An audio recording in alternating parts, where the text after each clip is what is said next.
আপনাদেরকে ঈদ পরবর্তী শুভেচ্ছা জানাচ্ছি। আবারও আমি ঈদ মোবারক। আর আজকে আপনাদেরকে আমন্ত্রণ জানিয়েছি আমাদের এই প্রেস ব্রিফিংয়ে। আপনারা ইতোমধ্যে জেনেছেন যে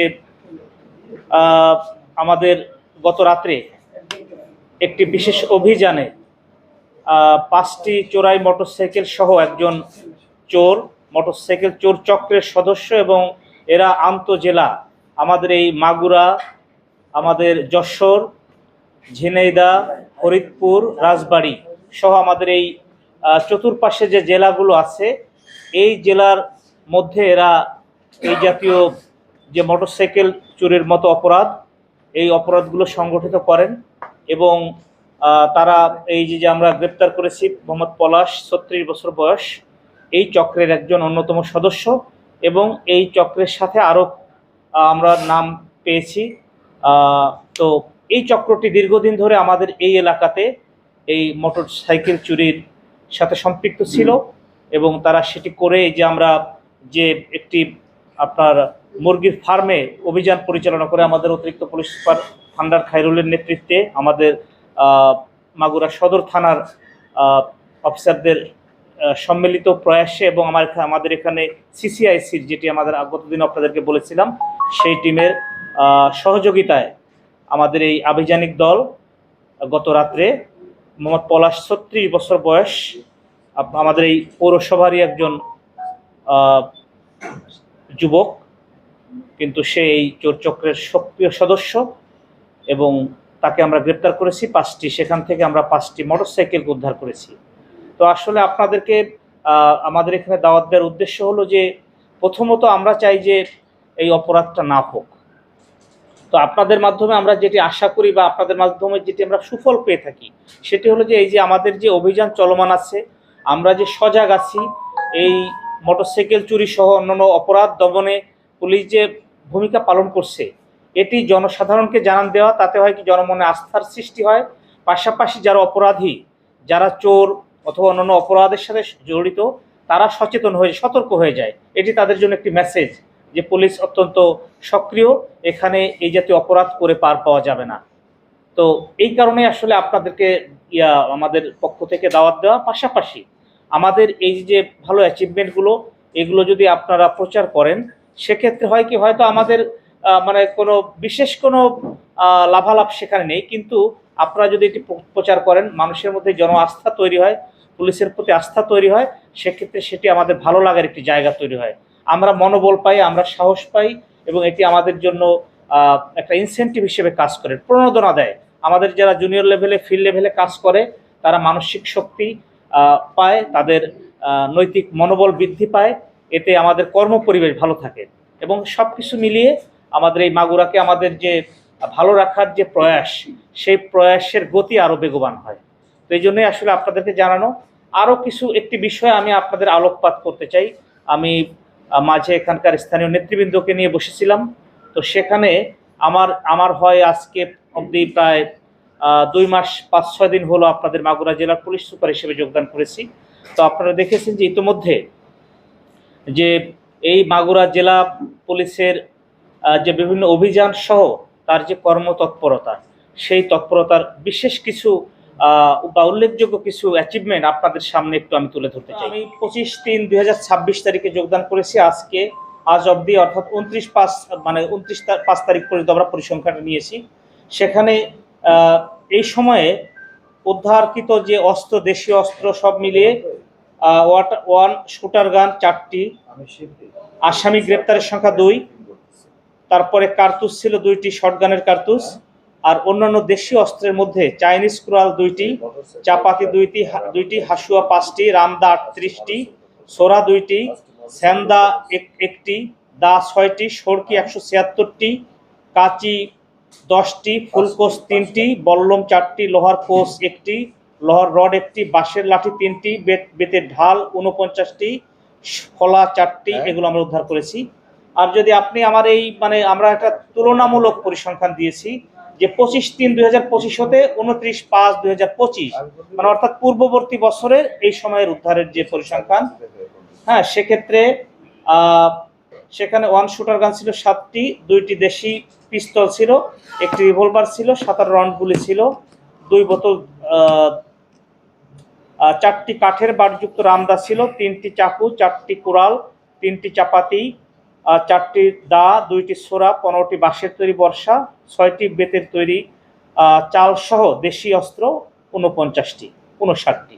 তো আপনারা দেখতে পাচ্ছেন যে এখানে আমাদের এই গত 2 মাসে আমার এই কর্মকালীন সময়ে এখানে আমরা আমাদের এই দাঙ্গা প্রবণ এলাকার আইন শৃঙ্খলা সমুন্নত রাখার স্বার্থে আমরা ব্যাপক অভিযান পরিচালনা করেছি এবং এই বিপুল সংখ্যায় দেশীয় অস্ত্রশস্ত্র আমরা উদ্ধার করেছি।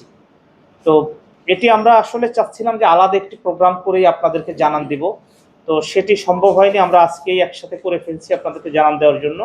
পাশাপাশি দেখেন যে মাদক উদ্ধারে 25/3/2026 হতে 29/5/2026 পর্যন্ত মাদক মামলার সংখ্যা ছিল আমাদের এই সময় 84টি, যেখানে একই সময় মানে গত বছর এই সময়ের এই 2 মাসে সেখানে মাদক মামলা ছিল 42টি।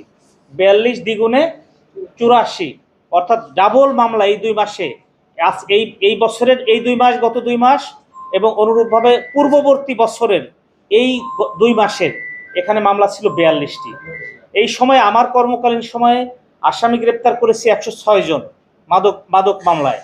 সেখানে ওই পূর্ববর্তী বছরের ওই 2 মাসে আসামি গ্রেপ্তার ছিল 60 জন। হেরোইন ছিল আমার এই 3 মাসে 3 গ্রাম, ওই সময় হেরোইন ছিল না। ফেন্সিডিল ছিল এই সময় 45 বোতল, ওই সময় ছিল 25 বোতল। গাঁজা ছিল 4 কেজি 785 গ্রাম, ওই সময়টাতে গাঁজা বেশি উদ্ধার ছিল, 10 কেজি গাঁজা ছিল। ইয়াবা আমার এই সময়ে উদ্ধার হয়েছে ইয়াবা 1723 পিস, আর ওই সময় ছিল 1390 পিস। মোবাইল উদ্ধার আমার এই 2 মাসে মোবাইল উদ্ধার করেছি আমরা 89টি মোবাইল উদ্ধার করেছি। অনুরূপভাবে ওই পূর্ববর্তী বছরে ওই সময় উদ্ধার হয়েছিল 37টি মোবাইল। মোটরসাইকেল উদ্ধার আমার এই কর্মকালীন সময় 7টি চোরাই মোটরসাইকেল উদ্ধার করতে সক্ষম হয়েছি আমরা। ওই সময় ছিল 2 মাসে 2টি উদ্ধার। আমরা চোর চক্রের সদস্য গ্রেপ্তার করেছি ইতিমধ্যে 2 জন, ওই সময় কোনো চোর চক্রের সদস্য গ্রেপ্তার ছিল না। ওয়ারেন্ট তামিল ওই আমার সময়ে ওয়ারেন্ট প্রাপ্তি ছিল কম, অর্থাৎ 789টি ওয়ারেন্ট প্রাপ্তি ছিল, আর যেখানে পূর্ববর্তী বছরে ওয়ারেন্ট ছিল 882টি, সেখানে আমার এই 789টির মধ্যে নিষ্পত্তি করেছি 798টি। আর পূর্ববর্তী বছরের ওই সময়ে ওয়ারেন্ট তামিল ছিল 882-র বিপরীতে 691, অর্থাৎ প্রাপ্তির চেয়ে ওয়ারেন্ট তামিল কম করা হয়েছিল। আর আমার সময় প্রাপ্তির চেয়ে ওয়ারেন্ট তামিলের সংখ্যাটা বেশি হয়েছে, যেটি আইন শৃঙ্খলা সমুন্নত রাখার একটা ইন্ডিকেটর।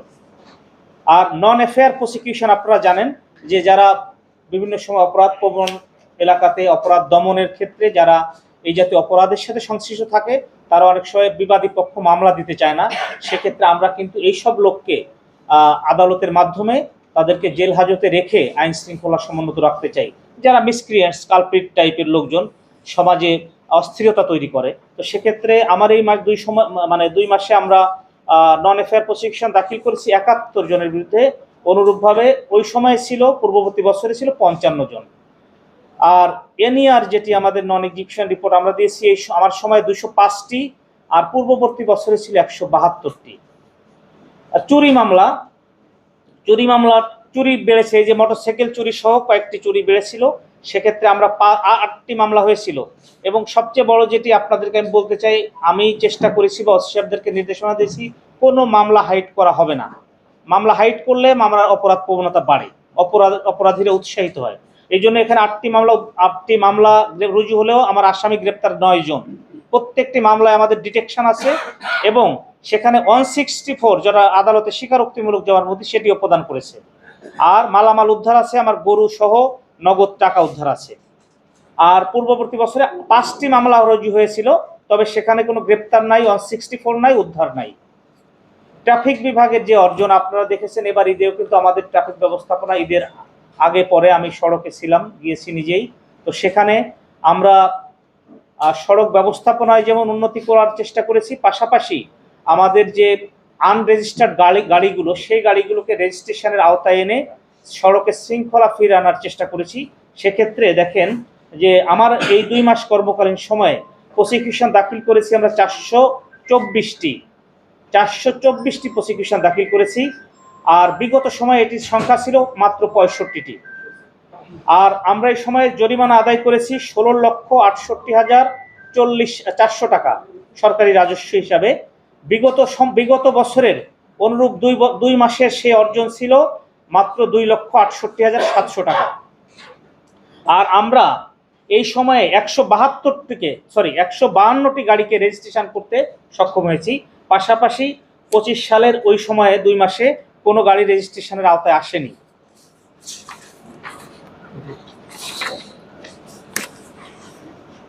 গণধর্ষণ মামলার ক্ষেত্রে যে এই গত 2 মাসে গণধর্ষণ মামলার সংখ্যা ছিল একটি।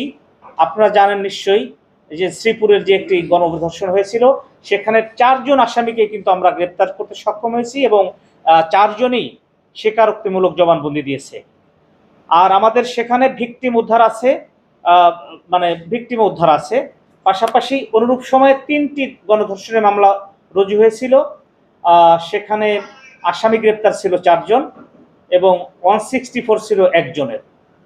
আর ধর্ষণ মামলার সংখ্যা আমাদের এই সময়ে অর্থাৎ গত 2 মাসে ধর্ষণ মামলার সংখ্যা ছিল 15টি, যেখানে অনুরূপ পূর্ববর্তী বছরের এটি ছিল 27টি ধর্ষণ মামলা। আর আমরা এই ধর্ষণ মামলার ক্ষেত্রে আসামি গ্রেপ্তার করেছি 9 জনকে, ভিকটিম সবাই উদ্ধার হয়েছে আমাদের। আর অনুরূপভাবে গত বছরের এই সময়ে মামলা ছিল 27টি, সেই 27টি মামলায় 16 জন আসামি গ্রেপ্তার ছিল, ভিকটিম উদ্ধার ছিল 21 জন। ডাকাতি বা দস্যুতা এবং খুন মামলার পরিসংখ্যানে আমি বলছি, সেটি ছিল আমাদের একটি, আপনারা জানেন যে ঝিনাইদহতে যে একটি ট্রাকে ডেড বডি পাওয়া গিয়েছিল, এটি কিন্তু আমি মামলাটি রুজু করেছিলাম এই স্বার্থে যে এটি ক্ষতিগ্রস্ত পরিবার হলো মাগুরার যে ব্যবসায়ীর তেল ছিনতাই হয়েছে বা ডাকাতি হয়েছে, সেই আমার ওই ব্যবসায়ীর বাড়ি মাগুরায় বিধায় এটা কিন্তু আমরা স্বেচ্ছাপ্রণোদিত হয়ে এই মামলাটি গ্রহণ করি এবং মামলার যে আসামি সহ এই মালামাল সব উদ্ধার করি। তো এটি ছিল আমাদের বড় একটি অ্যাচিভমেন্ট। আমাদের পুলিশ হেডকোয়ার্টার সকল জায়গা থেকে আমাদের সিনিয়র স্যারেরা আমাদেরকে খুব ধন্যবাদ জ্ঞাপন করেছেন। তো আমিও আমাদের যে টিমটি কাজ করেছিল তাদেরকে পুরস্কৃত করব নেক্সট ক্রাইম কনফারেন্সে। তো এবং সেখানে সেই ডাকাতি মামলায় আমাদের সকল মালামাল উদ্ধার আছে। আর দস্যুতা মামলা হয়নি আমাদের এই সময়ে। খুন মামলা হয়েছে 6টি, যেটির 6টির ক্ষেত্রে 3টিতেই আমাদের 3টি মামলাতেই আপনার আসামিগণ আমরা গ্রেপ্তার করেছি এবং তারা আদালতে 164 দিয়েছেন, অর্থাৎ স্বীকারোক্তিমূলক জবানবন্দি দিয়েছেন। আপনারা জানেন যে মাগুরা একটি দাঙ্গা প্রবণ এলাকা, এটা সবাই স্বীকার করেন। তো সেক্ষেত্রে আমরা চেষ্টা করে যাচ্ছি, আমি এসেই বিভিন্ন জায়গাতে যেখানে দাঙ্গা প্রবণ এলাকা বা যেখানে দাঙ্গা হামলা বাধে সে এলাকার জনগণকে নিয়ে আমি তাদের সাথে মত বিনিময় করেছি। আমরা যে আমাদের কমিউনিটি পুলিশিং সহ বিট পুলিশিংয়ের যে কার্যক্রম সেটিকে ইতিমধ্যে আমরা বেগবান করেছি। তাদের সাথে আমরা ধর্মীয় প্রতিষ্ঠানে গিয়ে মানুষকে অর্থাৎ দাওয়াতি কাজ, যেটি আর কি মানুষকে ভালোর পথে আনার জন্য, এই দাঙ্গা হাঙ্গামা থেকে সরে এসে শান্তি প্রতিষ্ঠার জন্য যে কাজ সেটি করেছি এবং তার সুফল কিন্তু আমরা পেয়েছি। আপনাদের পরিসংখ্যানটি দিচ্ছি যে 25টি, অর্থাৎ এই যে গত 2 মাসে আমার কর্মকালীন সময়ে এই অগ্নিসংযোগ, ভাঙচুর সহ ইত্যাদি ঘটনায় মামলা রুজু হয়েছে 13টি এবং সেখানে আসামি গ্রেপ্তার করেছি আমরা 32 জনকে। আর অনুরূপভাবে পূর্ববর্তী বছরের এই 2 মাসে মামলার সংখ্যা ছিল 21টি, অর্থাৎ আমার এই সময়ে 13টি মামলা রুজু হয়েছে এবং এই পূর্ববর্তী বছরে এই পরিসংখ্যান ছিল 21টি এবং সেখানে 27 জন আসামি গ্রেপ্তার ছিল। আর আমরা শুধু 13টি মামলার ক্ষেত্রে 32 জন আসামিকে গ্রেপ্তার করতে সক্ষম হয়েছি। অর্থাৎ আমরা আর আলোচ্য সময় দাঙ্গার কোনো খুনের ঘটনা ঘটেনি। এটি কিন্তু একটি, আমি মনে করি, আপনারা কিভাবে মূল্যায়ন করবেন আমি জানি না, যে প্রত্যেকটি ঘটনার ক্ষেত্রে পুলিশ দ্রুত রেসপন্স করে সেখানে 2 পক্ষের মাঝে গিয়ে দাঁড়িয়ে 2 পক্ষকে বিরত রাখার চেষ্টা করেছে এবং কোনো আল্লাহর রহমতে আমরা বলতে পারি যে আলহামদুলিল্লাহ ছোটোখাটো আপনার দাঙ্গা হাঙ্গামা যেটি হয়েছে, আপনার আহতর ঘটনা যেগুলো ঘটেছে, ভাঙচুরের ঘটনাগুলো ঘটেছে, কিন্তু আমাদের একটি সেখানে কোনো ঘটনায় কোনো মানুষ নিহত হয়নি। আর আমি একটি প্রিভেন্টিভ মেজার হিসাবে এই পরিসংখ্যানটা শুধু আমাদেরটা দিতে পেরেছে, পূর্ববর্তী বছরেরটা দিতে পারেনি। তবে আমি আপনাদেরকে যেটি এখানকার ট্রেন্ড দেখেছি সেটা দেখে আমি বলতে পারি যে আমার এই সময়ে 418 জন চলমান মামলায়, যে মামলাগুলো চলমান আছে এই মামলায় 418 জনকে আমি আমাদের এই মাগুরা জেলা পুলিশ গ্রেপ্তার করে আইনের আওতায় নিয়ে এসছে। তো এভাবে আমরা চেষ্টা করছি যে মাগুরাকে আপনাদের আমাদের সবার সম্মিলিত প্রয়াসে একটি শান্তির জনপদে পরিণত করার। সেক্ষেত্রে ত্রুটি বিচ্যুতি আমাদের থাকবে নিশ্চয়ই, আমাদের সীমাবদ্ধতাও আছে। আপনারা জানেন যে এই ঘটনাগুলোর পিছনে অনেক কারণ কাজ করে থাকে। তো যারা এর পিছনে ক্রিয়ানকের ভূমিকা পালন করে তাদেরকেও আমি দাওয়াত দিয়েছি, তাদেরকে বলেছি যে আপনারা আমাদের এটা আপনাদেরই এলাকা, আমরা এখানে চাকরি করতে আসি আপনাদেরকে ভালো রাখার জন্যই, আমাদের ব্যক্তিগত স্বার্থের কিছু এখানে নেই, স্বার্থের কোনো সংঘাত নেই, সুতরাং সেখানে মারামারি হানাহানি হওয়ার কোনো কারণ নেই। আজকে আমি খুবই কষ্ট পেয়েছি এবং হাস্যকর মনে হয়েছে আমার কাছে যে একটি বিয়ে বাড়িতে দাওয়াত দেওয়া হয়নি। বিয়ের অনুষ্ঠান, আমার সন্তান, আমার বাপ মায়ের, আমার সন্তানের বিয়ে শাদী, আমার বাড়ির অনুষ্ঠান, আমি কাকে দাওয়াত দিব না দিব এটা তো একান্তই আমার বিষয়, নাকি বলেন আপনারা? তো সেখানে কোনো পক্ষ সংক্ষুব্ধ হয়ে তার বাড়িতে তাকে মানে করবেন, এটি তো হতে পারে না। তো এই জাতীয় কালচার এখানে, তো আপনাদের প্রতি সদয় মানে আপনাদের সুদৃষ্টি কামনা করি যে এইগুলো যদি একটু লেখালেখির মাধ্যমে আপনারা একটু তুলে ধরেন। এই যে কেস স্টাডিগুলো আছে এখানকার এই যে ঘটনা প্রবাহগুলো ঘটে থাকে, একটা মারামারি হয়, অগ্নিসংযোগ হয়, তারপরে ভাঙচুরের ঘটনাগুলো ঘটে, মানে এর পিছনে যে মূল কারণটা, এটার উপরে আপনারা যদি কেস স্টাডি করে একটু লেখেন এবং সেটি যদি অনেকেই এখানে আছেন সৃজনশীল লোকজন যারা, তারা একটু ব্যঙ্গ বিদ্রুপ করেও যদি লেখেন, তাহলে যদি আমাদের মনোজগতের কিছু পরিবর্তন হয় তাহলে হয়তো এগুলো থেকে আল্লাহ আমাদেরকে হেফাজত করতে পারেন, আমি যেটা মনে করি। পাশাপাশি আমাদের যে কর্মতৎপরতা, আমাদের পুলিশিং সেটি আমরা অব্যাহত রাখবো, আমাদের ট্রেডিশনাল পুলিশিং সেটি অব্যাহত রাখবো। পাশাপাশি আমাদের কমিউনিটি পুলিশিং এবং বিট পুলিশিং কার্যক্রম সেটিকে অত্যন্ত বেগবান করবো ইনশাআল্লাহ আমরা।